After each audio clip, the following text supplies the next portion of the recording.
Hi guys यार, welcome back again in this video. तो इस वीडियो में आज स्टार्ट करते हैं हमारा डिस्कशन परम्यूटेशंस के ऊपर। देखते हैं परम्यूटेशन होता क्या है। ठीक है। तो परम्यूटेशन, ओके, लेट्स सी। देखो यार, परम्यूटेशन क्या होता है, मैं डेफिनेशन बता देता हूँ आपको कि each of the different arrangement, permutation क्या है, वो हर एक डिफरेंट अरेंजमेंट है हमारा। ठीक है। each of the different arrangement that can be made by taking some or all of a number of given things or object at a time. Okay. अब जैसे मैं इसका एग्जांपल देता हूँ। देखो, मैंने डेफिनेशन तो बोल दी, वो मैं प्रोवाइड भी कर दूंगा आपको।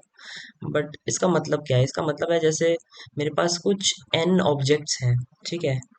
और मुझे उनमें से r सेलेक्ट करने हैं।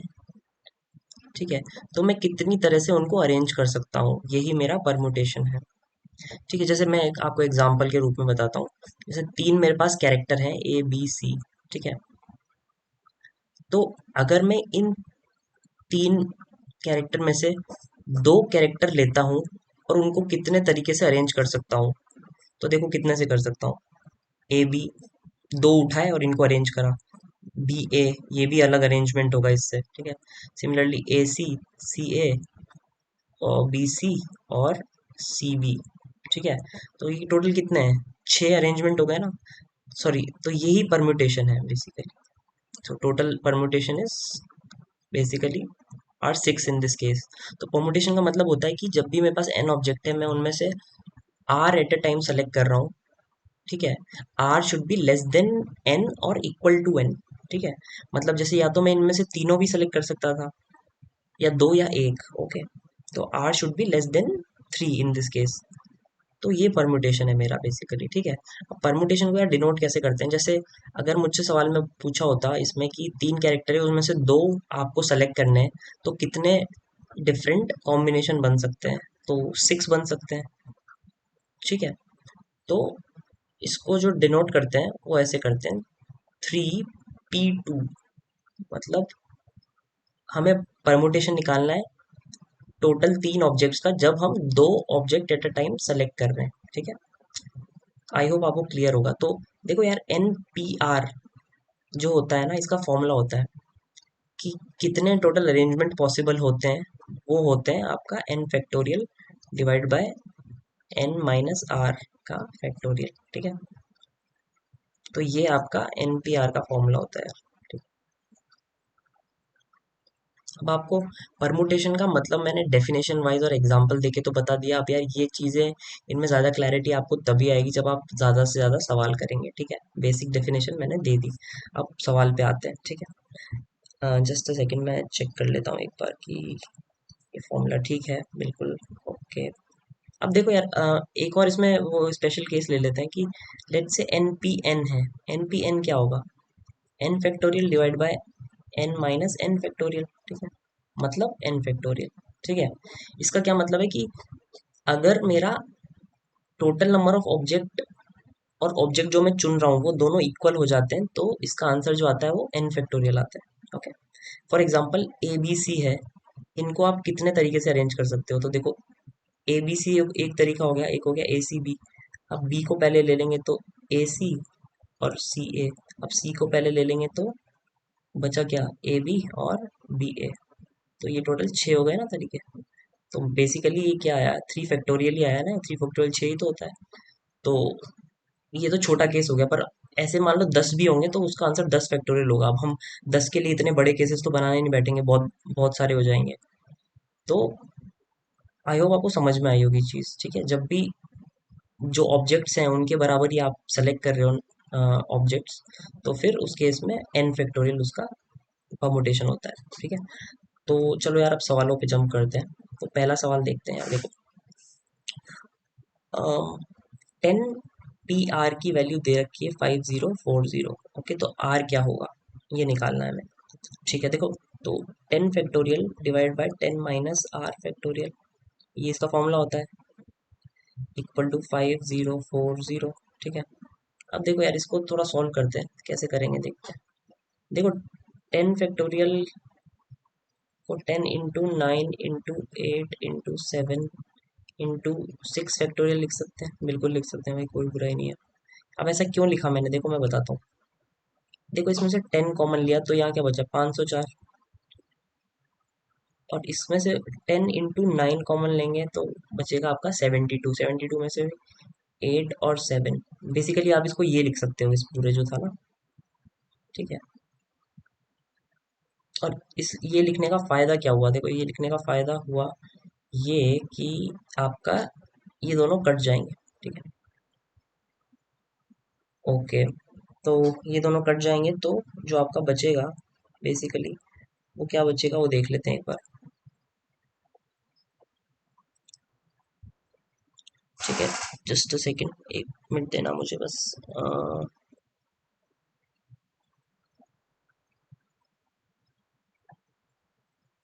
ओके, ठीक है। तो ठीक है, ये हुआ यार, ठीक है।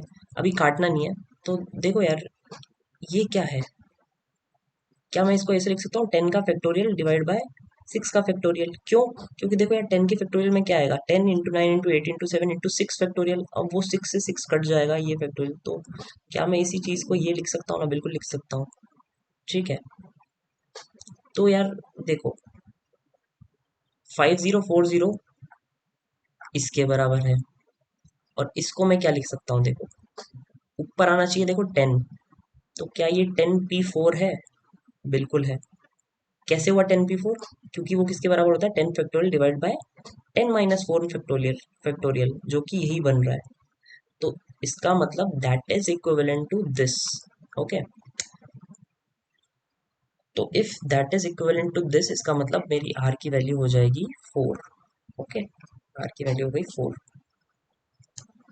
तो आई होप समझ में आया होगा ये प्रॉब्लम। इसमें कुछ नहीं किया मैंने, इस 5040 को ऐसे ब्रेक किया कि वो इस टर्म में आ जाए, ठीक है। उसको ब्रेक करने के लिए मैंने इसको ट्रांसफॉर्म किया इस तरीके में कि आप इसको 10 × 9 × 8 × 7 लिख सकते हो। और ये अगर आपने जज कर लिया तो इसका मतलब आप इसको × 6 फैक्टोरियल डिवाइड बाय 6 फैक्टोरियल लिख सकते हो, जिससे ये बन गया और इससे ये आ गया, ठीक है। तो आई होप आपको समझ में आ गया, ठीक है। एक बार फिर से आप देख सकते हैं और कमेंट्स में बता सकते हैं अगर कुछ डाउट होगा तो। ओके, चलो नेक्स्ट प्रॉब्लम देखते हैं यार। ओके, देखो 9p5। ओके ये है, चलो ठीक है। तो इसको देखो सबसे पहले खोल लेते हैं, तो 9p5 हो जाएगा 9 factorial by 5 factorial plus 5 × 9 factorial by 4 factorial, ठीक है, इक्वल टू 10 PR। ओके, ठीक है। हम्म,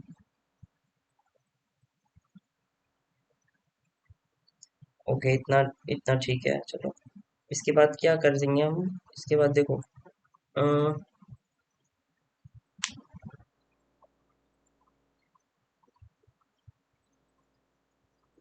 ओके,